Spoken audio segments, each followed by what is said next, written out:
कधी बाळामध्ये आईमध्ये काही लक्षणं दिसत असतील तर डॉक्टर तुम्हाला टॉर्च टेस्ट करायला सांगतात.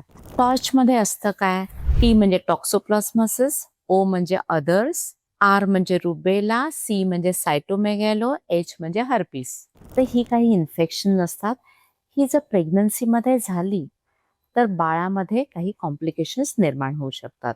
जर ह्या सगळ्या आजारांची काही लक्षणं आईला दिसत असतील तर आपण रक्ताची टेस्ट करायला सांगतो, ज्याच्यामध्ये आपण टॉर्चचं IgG आणि IgM टेस्ट तपासतो. टॉर्च IgM पॉझिटिव्ह असेल तर आपल्याला ॲक्टिव्ह इन्फेक्शन असण्याची शक्यता असते. मग आपण एक ॲव्हिलिटी टेस्ट पण करतो. कित्येक वेळेला आपण बाळाभोवतीचं पाणी तपासतो आणि त्यात हे संक्रमण बाळापर्यंत पोचलंय का हे पण बघत असतो. तर ही जी काही सांगितलेली इन्फेक्शन्स आहेत, ही जर बाळामध्ये गेलेली असतील तर बाळामध्ये बरेच ॲबनॉर्मॅलिटी येण्याची शक्यता असते. त्यामुळे ही इन्फेक्शन शोधण्यासाठी बाळाच्या भोवतीचं पाणी तपासायला लागतं.